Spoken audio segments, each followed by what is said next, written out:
Bonjour, ici Marie-Frédérique, votre chroniqueuse de branchée, et aujourd'hui je joue à l'avocate du diable. Et non, c'est faux. L'intelligence artificielle ne vole aucune job aux humains. Et je vous explique pourquoi, en fait. Depuis même 2024, on dit que ça a créé des millions d'emplois. Je pose quelques questions rapides. Savez-vous que depuis 1950, les humains travaillent sur l'intelligence artificielle? Est-ce que vous savez c'est quoi l'emploi d'annotation? Ou sinon, savez-vous que l'IA vous rappelle des souvenirs de la révolution industrielle? Restez avec nous pour en savoir plus. Effectivement, l'intelligence artificielle, ça date pas d'hier et encore pas d'hier, encore plus que ça crée des emplois. En fait, en 1950, c'est Snap, le premier ordinateur à réseau de neurones qui a été créé par deux étudiants de Harvard qui sont Marvin Minsky et Dean Edmonds. Puis la même année, il y a Alan Turing aussi qui publie le Turing Test qui sert encore pour évaluer les intelligences artificielles. Ces deux études-là, en fait, leur objectif principal, c'était de recréer l'intelligence humaine, mais à l'intérieur d'une machine. Mais là, qu'est-ce qui a tout changé? C'est en 2007, Fay Fadley, qui est elle une étudiante de Princeton, qui a décidé de gérer le cas de l'intelligence artificielle puis se dire, OK, là, ça stagne depuis trop longtemps, on s'entend, ça va faire une soixantaine, voire une soixante-dizaine d'années que ça stagne là. C'est un vrai petit bijou. Fait que moi, je vais mettre une équipe de personnes qui va décider de donner de l'expérience à l'intelligence artificielle. Parce que le grand problème, c'était qu'on était capable de récolter énormément d'informations sur l'utilisation des gens qui en faisaient. Puis même aujourd'hui, on se fait souvent écouter par nos téléphones. On est là, ben voyons, ça sert à quoi, etc. Ben ça, c'est toutes des données qu'on récolte.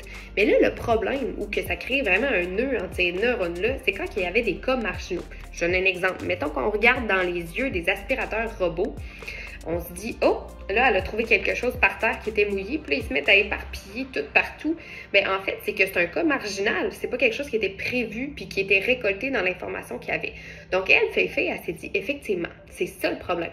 Donc là, elle s'est dit, je vais récolter énormément de personnes, on va faire un groupe, puis on va annoter tous les cas marginaux.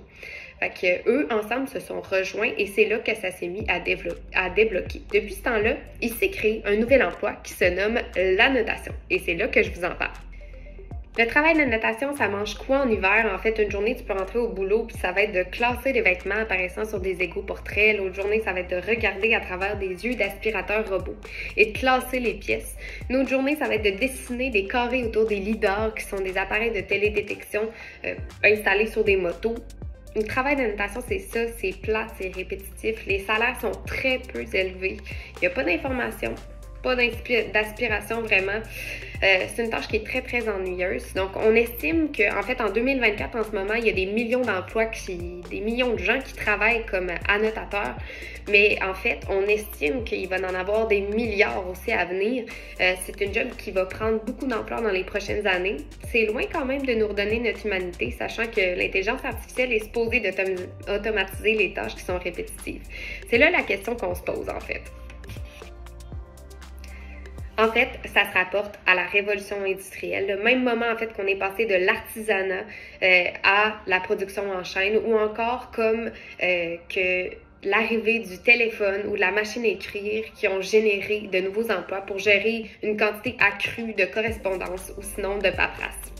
Fait que l'automatisation de l'IA pourrait rendre certains emplois qui sont plus étrangers, certainement plus solitaires, mais plutôt que de les supprimer complètement, au moins, il y a une certaine création d'emplois. Dites-nous qu'est-ce que vous en pensez, vous aussi, en commentaire, ou sinon, vous pouvez nous écrire à ccap.tv. On se dit à la prochaine chronique branchée.